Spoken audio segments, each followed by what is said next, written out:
Welcome to the Digital Identity Digest, the audio companion to the blog at Spherical Cow Consulting.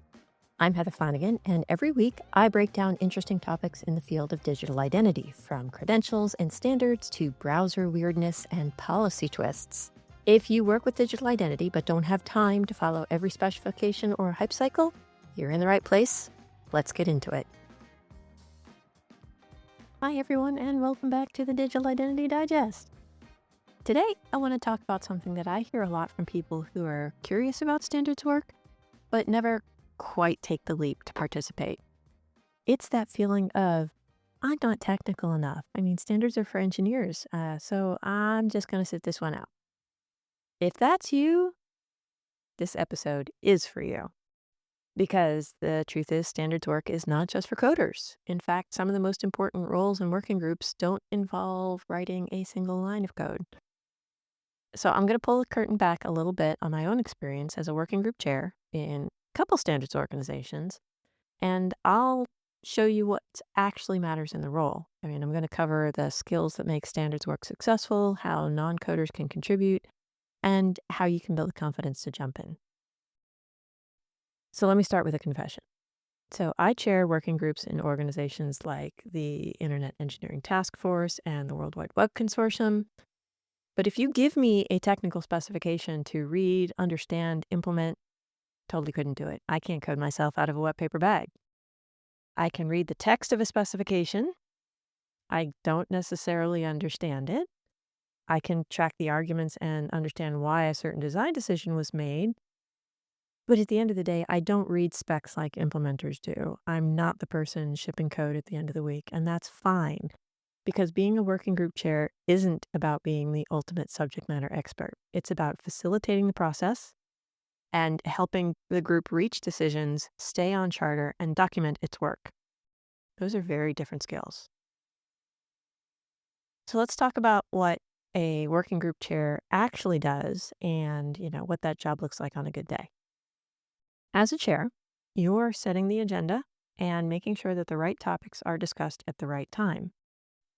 You're being led in that by what the people who are participating want to talk about and the charter that they have agreed to. You're keeping cue in the meeting so people know when it's their turn to speak. You're listening carefully to what's said and how it's said. You're watching for where the room seems to be heading and just testing for consensus. When people disagree, you're making sure that those objections are heard and captured, not swept under the rug. And you're constantly guiding the group back to the work it signed up to do in the first place, because working groups love to drift off charter. That's the job. What the chair does not do is decide the technical design. We don't win arguments. We don't gatekeep contributors. And yeah, having some technical knowledge helps. It makes it easier to spot when a question is drifting or when a proposal needs more review. But being the loudest, most opinionated person in the room, that's a liability for a chair. Don't do that. So this comes to mind as a post for me because of the recent IETF meeting in Madrid. I was sitting in a session, not one that I was chairing, and I was feeling completely inadequate. The chair of that meeting was clearly brilliant. They answered every question instantly. They had deep expertise and could reference years of history off the top of their head. And I'm thinking, I can't do that. I'll never be that good. Now, later I shared that feeling with a friend who's been around standards development since, Gandalf was a baby, which means a very long time. This is someone who has seen it all over the course of decades. And they told me something that stuck with me. They said, that level of subject matter expertise isn't what makes a good chair. The chair's job is to be neutral, to help the group come to consensus. If you're too invested in the outcome, you can't do that job well. And they're absolutely right. So the next day, I'm chairing my own session, and we hit a point in the conversation where things started to circle. And instead of jumping into that debate, my job was to pause, to restate the question we were trying to answer, and then ask for people to actually review the document we were discussing so that we could discuss it further on list rather than to spend too much time in the group itself. It was, we have a question, we have a document, let's make sure we're focused on that come back to that and put it in a forum where we're going to have more time than we do in this space right now. So we left the room with clear decisions and clear owners for action on the next steps. And that's what the job is about. So this is actually why non-coders, people who don't identify as engineers, are so valuable in standards development. There are so many tasks that need to be done that have nothing to do with writing code. For example, turning pain points into crisp user stories. We need this feature because this other thing breaks if we don't. Product managers are amazing at that. Writing readable summaries for product managers, for legal teams and executives. That's an incredible life skill. Triage, this is actually great for junior people who are trying to learn a bit more. Come in and clean up GitHub issues, help label them, close duplicates, and help the chairs line up proposals for meetings. Spotting interoperability gaps. This is great for people who know the problem that they're trying to solve, and in talking to perhaps the people working on the specification, can start to say, hey, but how would this fit in with this other thing? So helping set up test plans, tracking what passes and fails, documenting blockers, that's all actually non-coding work. And of course, most importantly is herding the cats, making sure that there's notes being taken, making sure that decisions are actually landing in writing so we don't have the same debate next month. All of that is hugely important. They're not the most glamorous pieces of the puzzle that keeps the work moving forward, but without them, the groups will stall, meetings will get repetitive, and good ideas kind of just die in the noise. So if you're listening to this and saying, okay, well, maybe there's a place for me, but I still wouldn't know where to start, I have some recommendations. First off, go ahead and read the charter of the group you're interested in and just skim 2 or 3 of the most recent issues that were out there. That will give you a sense of the scope and what people are actually working on and who's working on it, because they'd probably be more than happy to sit down and chat with you about this. Introduce yourself on the mailing list. A simple message like, hi, I'm a product manager at XYZ company and I'm interested in helping with use cases or meeting notes. People's eyes will just light up. Volunteer once to scribe a meeting or write a summary or draft a use case document. That's hugely helpful. You'll learn a lot and it does help the work. Go ahead and ask the chairs, what's one thing I could do this week or this month that would help unblock the work going on? And finally, if you don't understand how consensus is done, actually look for consensus calls either in the group you're interested in or another group.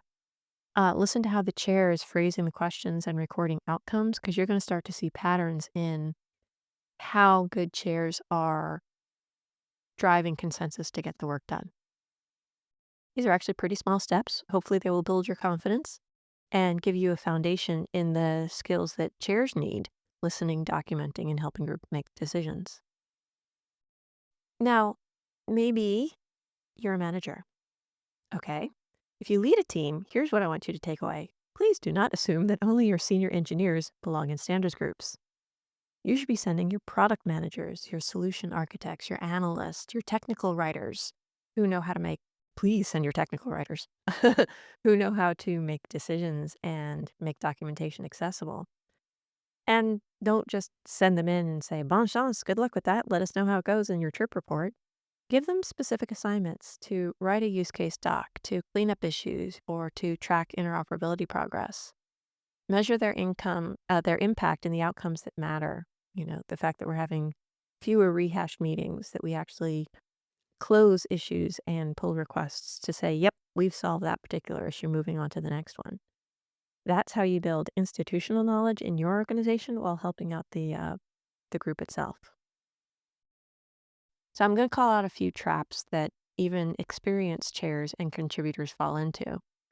The first one is wearing your company hat a little too heavily. I mean, remember, your job when you're participating in a working group is to help move the group's work forward, not just your organization's agenda. There's always a bigger picture involved when you're participating in standards. Second, and this is an interesting one, turning your meetings into tutorials. I mean, going into deep dives are valuable, but they kind of belong in separate documents or issues, not in the main agenda of your conversation where they just eat the clock and you don't get to the items you need to discuss. Third, and a really difficult one to work around, is letting the loudest voice set direction. That's not consensus.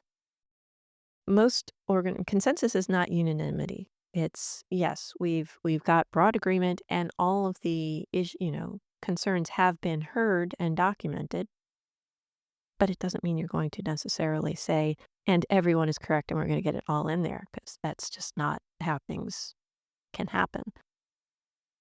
And last but not least, in terms of common traps, treating silence as consent. It usually isn't. I mean, if it's actual people just aren't chiming up, then you don't have enough energy in the room to determine whether there's consensus or not. Ask for explicit signals. Can you live with this proposal?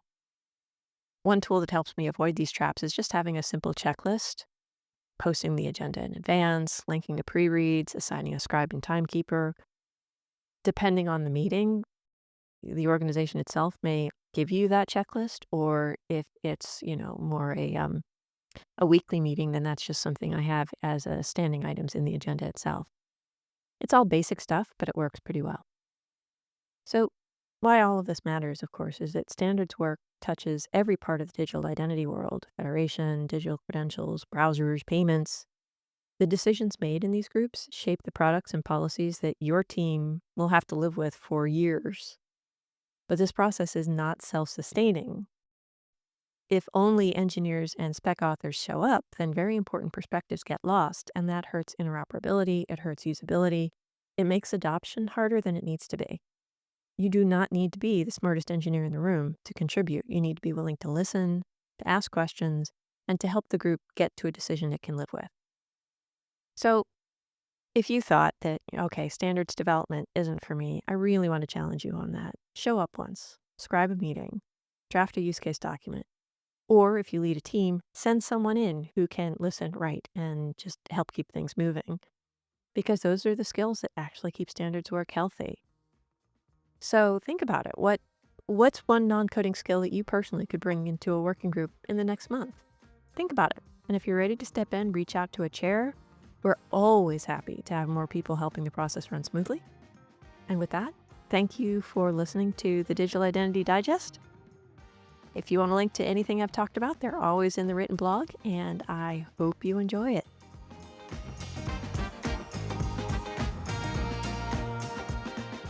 And that's it for this week's episode of the Digital Identity Digest. If it helps make things a little clearer, or at least a little more interesting, share it with a friend or colleague, and connect with me on LinkedIn at HL Flanagan. And if you enjoyed the show, do be sure to subscribe and leave me a rating and review on Apple Podcasts or wherever you listen to podcasts. You can also find the written full post at sphericalcowconsulting.com.